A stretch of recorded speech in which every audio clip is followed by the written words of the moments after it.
VikesNow, Dustin Baker, the August 16th edition, Tuesday. We are, 5 days away from the second preseason game against the 49ers, which is at home. Still don't know if we'll see any starters. Probably not, but we shall see with the developments. Also, tomorrow with Josh Fry, or Thursday, we'll discuss these first 5 players who will be cut, because at the time that I record this and publish it on YouTube, we don't know them yet. We are late to the party. Not late overall, but other teams have already announced them. So we'll go over that later this week. But you knew this episode was coming. This is the win-loss prediction for the 2022 Vikings. And I'm going to go through it. I got several reasons. You know my MO. I'm going to back up my claim. The first major disclaimer I want to give is I've got this wrong the last 2 years. So don't take this to Vegas or an offshore sports book, because the last 2 years I forecasted the purple and gold team as a wild card team. I believe in each season I picked something close to 10-6, or maybe it was 11-5. But here's the deal. Here's what happened to me. In 2020, I just looked at the roster, and coming off the steam of beating the Saints in the playoffs, I was like, all right, they're going to take another stab at this. I disregarded all of the defensive players that left: Linval Joseph, Everson Griffin, Xavier Rhodes, Trey Waynes, Mackenzie Alexander. I thought the Vikings would be just fine because Mike Zimmer was there, and damn it, his defense was infallible. In 2020, I was wrong. You remember how dull that season was? It ended 7-9. So what did my dumbass do the following summer? I told myself the exact same thing, that Zimmer, the defensive mastermind, can't do this 2 years in a row. In fact, the 2021 defense was arguably worse, especially situationally. So yeah, I got it wrong the last 2 years. Take this show with a grain of salt. The last 2 seasons, I forecasted the Vikings, led by Kirk Cousins and Mike Zimmer, as a wild card team. Instead, I was wrong. They were just on the tier below that. So that's my disclaimer. Don't get it twisted. I'm wrong a lot. Maybe not in the Vikings space, but on these win-loss predictions for the Vikings the last 2 years, I've been too optimistic, and perhaps I'll be that same way this year, but damn it, I'm going to take a stab at it. So I vacillated. I'm buying into the program. I vacillated between 10-7 and 11-6, and I settled on 11-6 as my prediction for the 2022 Minnesota Vikings. Probably not good enough for a division crown. The Packers will still take it because that's what they do, but I really thought long and hard about 10-7 because it kind of balances this honeymoon phase that we're having with the new coaching staff, balances it with reality, and then the roster talent. But at the end of the proverbial day, I think that there's enough oomph, and I'm about to tell you why, on this team, on this roster, versus this schedule that warrants an 11-6 prediction from me. So, foremost, I am buying into the Kevin O'Connell hype, as you can probably tell, since our 5 months together now. I got the show off the ground at the end of March. I do believe that he will be a better fit for the roster that is before him than Zimmer was in the past 2 years, because if you look at the roster on paper, both of those teams should have been at least good enough to be the wild card team that I forecasted. Now, Danielle Hunter out for most of those 2 seasons doesn't help matters, but then, again, a defense shouldn't die just because one player is out, especially when you have a defense-first head coach in the saddle. But at the very top level of this prediction of 11-6, I do believe that Kevin O'Connell is the right fit for the Vikings. Everything he has done since February has impressed. His infectious enthusiasm, his optimism, and just that offense-first vibe that we haven't seen with the Vikings since Brad Childress. And even Childress, didn't feel like an offense-first coach. He felt like, here you go, Brett, coach. And that's what led to some of the success under Childress. But it's a new day. It's a new offensive-minded regime. A young coach, and both of those items are what you've clamored for since you soured on Zimmer. So sign me up for the hype for Kevin O'Connell, and hence an 11-6 record out of the gate. All right, we're at the point in the episode where I usually say, if you remember nothing else from the show, remember this next tidbit. It is the Vikings' schedule. That is the main reason that I have lofty expectations, playoff bound for Minnesota at 11-6. Last year at this time, if I was recording VikesNow, you would have been staring in the face, per 2020 wins and losses, the 5th toughest schedule in the business. This year, it is the inverse. I know this stat is fallible. I get it. Things change. However, based on 2021 wins and losses, the Vikings have the 13th easiest schedule. So it's night and day different than last year. You had the schedule last year when it came out and you thought, shit, this isn't going to be easy. And it wasn't. It is the opposite right now. You're looking at the schedule and saying, all right, who will they lose to? That is the primary reason I came up with 6 losses, is because it is not a spooky schedule at all. I believe we did a show on the quarterback gauntlet that we're going to have to run. So I want you to listen to this on top of the fact that there are 9 Vikings home games, 7 true road games, and 1 neutral site affair in London against the Saints. It's a 9 home, 7 away, 1 neutral. That doesn't happen to many other teams. I believe the only other ones that have that are the Niners and the Giants. So this built-in advantage should do good things for Minnesota. But the gauntlet of quarterbacks, I'm going to read them off, and I think I did this about a month ago, so bear with me.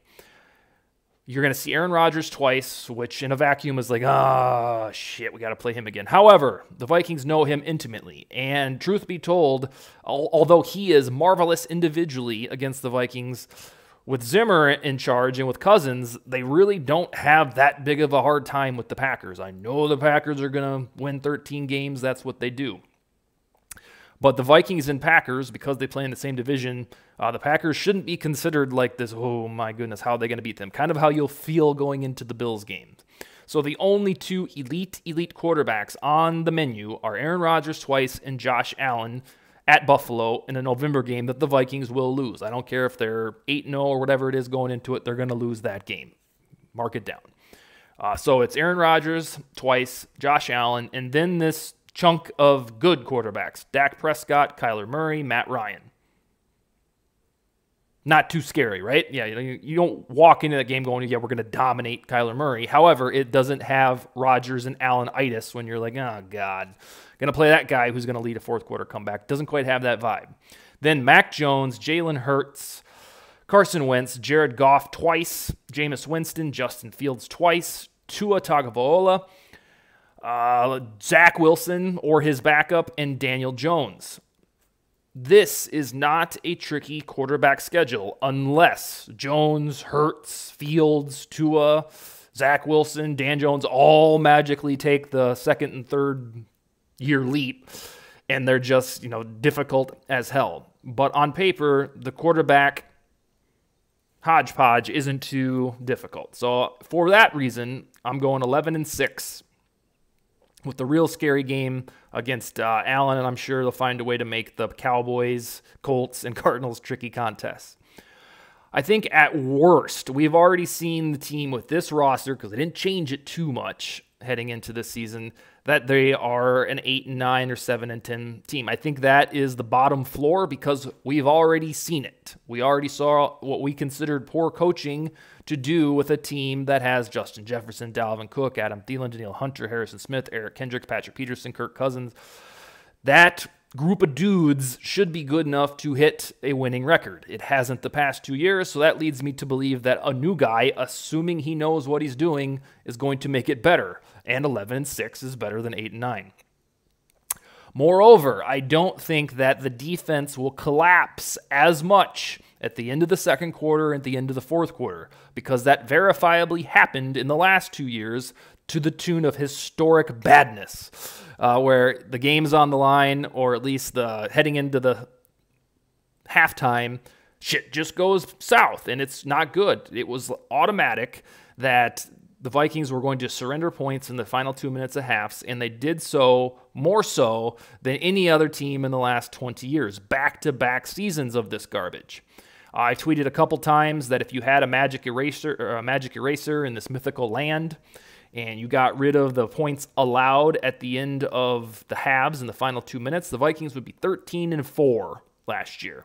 Now, I know that's whataboutism or cherry picking or silly. I get it. But to lift up the capability of what could have been, I know they weren't good, but what could have been is the ceiling of 13-4 if they stop doing the naughty stuff in the last 2 minutes of halves. Therefore, if they can mitigate that 13-4 to just be average at the end of the second quarter and fourth quarter, then it kind of aligns with my 11-6 prediction. You know, you meet in the middle. They finished last year 8-9. If they didn't allow a single point in the final 2 minutes of halves, they would have been 13-4 last year. Well, let's just marry those and go 11-6. One interesting note about this prediction is I think Kirk Cousins is going to be the same guy that you've grown accustomed to, love, dislike, whichever flavor of Cousins you are.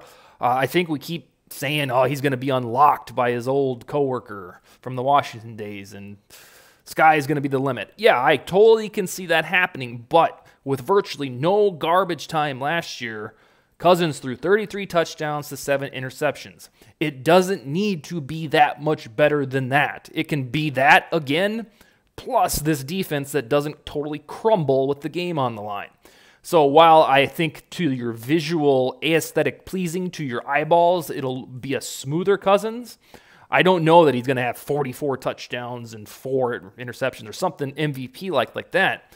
I would be satisfied with the same guy with drives not stalling, lack of 3-and-outs, and then when the game's on the line, they deliver. I wouldn't look for a fundamental, like, ooh, yeah, he got with O'Connell and just fundamentally exploded, because for the most part, the numbers are already there. I got 3 or 4 more on the prediction. We're probably in a final peak year of Dalvin Cook. Not that he's going to retire or anything, but he does have, I think there's a contractual opt-out clause at the end of this season. So in theory, the Vikings could say sayonara or Dalvin could say sayonara. I think that's in there strategically to evaluate where he's at after the 2022 season. What is he, 26 or going to be 27? That this is probably one of the last swan songs of where he performs like a top 3 running back. Of course, he could always be one of those dudes that just goes Frank Gore on the bit or Adrian on the bit and plays forever. However, his injury history doesn't indicate that's really him. So I think because we'll get one more year of prime Dalvin, as you might say, then that is a contributing factor to the case for 11-6. Next, I believe to a degree that the Packers will regress. That does not mean they're going to suck. I think they're incapable of sucking with Rodgers, especially in this acid-fueled form of his that's won MVP in back-to-back years. But they did lose their top wide receiver in Devontae Adams. They did lose one of their top defenders in Zadarius Smith, and I think that shit matters.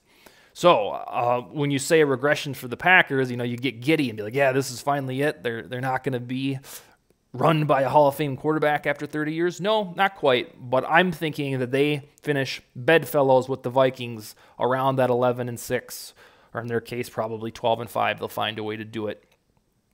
But they're not quite as scary as an all-around product as the years past. Now their defense is pretty damn good. Whip out a depth chart, look at it.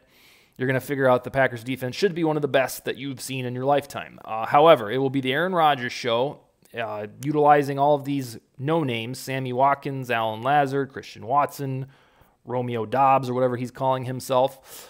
They'll find a way to be formidable, but I don't think that they are as horrifying in a daunting way as they have been in years past. So I think this is the year where they start to come back to the stratosphere, winding down Rodgers' career, and we shall see from there. And then, similarly, on that point, the NFC North on the whole, after the Packers, then what? You know what that is. It's Lions and Bears. Now, they usually play the Bears, the Vikings do, where it doesn't matter what the record is. It's going to be some sloppy-ass slugfest at Soldier Field, filled with kooky shit that shouldn't have happened in the first place. But compared to the rest of the NFL, having 4 games against the Lions and Bears, that's good. And I know the Lions are everybody's upstart, trendy, fashionable team. That's great. I think they will be better. But the Bears are not. The Bears are doing very blasé antics in Chicago. I think they're rebuilding. a couple of dudes on my Bryant McKinney or my NFL Trend Zone show who are Bears enthusiasts have bought into this rebuild, conceding that the ceiling is probably about 6 wins. So I think that the Bears are firmly on their way to a down season, but it is self-inflicted. This is what they want. They've got a new general manager who's almost the Vikings general manager. Didn't work out, thank God. But they're going to build a team in the scope that he wants, and that might be a poor year for them. We'll take it. But the NFC North, after you get the Packers out of the way, you have 4 games against, no matter home or away, should be wins. And that contributes to my 11-6 record. So here are the losses. This was the final exercise that I did in deciding on 11-6. Going through, picking out the losses. I'm sure you've done that on your couch or in your bed or wherever it is you think about these football items. I'll do these in order. So I really think they'll beat the Packers in week 1. They have good mojo in doing so. That 2016 game, the first ever game at US Bank Stadium, they won that. I think they'll beat the Packers in O'Connell's first game. But my losses are going to be at Philadelphia on Monday night because I need to see proof that O'Connell is different than Zimmer in primetime and Monday night games. Buffalo, you can take that one to the bank. They're going to lose that no matter what. And then one of the home games between the Cowboys and Patriots, I'm sure Minnesota will find a way to bungle it because otherwise that would be 3 wins in a row. I think it's Cowboys, Patriots, and then Jets. I actually think they'll lose one at Detroit because Detroit is the little engine that could, and I think that they're going to be the new Bears for us, or they find a way to steal one. We had an incredible run against the Lions. I think we won 7 straight times against them until that turd last year. And then at Green Bay, I always just forecast a split between the Vikings and Packers because any rational Vikings fan would do that. If not, just assume the Packers will win them both. And then I couldn't figure out the other loss. So in that vein, I was at 12-5, but I reduced it to 11-6 as to not bang the drum too heavy and look like an asshole in 5 months when they're out of the playoffs and everybody's ripping down the roster. 11-6 is what I've settled on, and to reiterate in a single point, it's because the schedule isn't that nasty. That 9 home games, 7 away games, 1 neutral site fair should be delicious, especially if the Vikings can get back to dominance at US Bank Stadium. I'll be back tomorrow with Josh Fry. We'll probably talk about these 5 dudes that were cut, and if we don't get to that, then I will speak on it on Thursday. Skol, baby.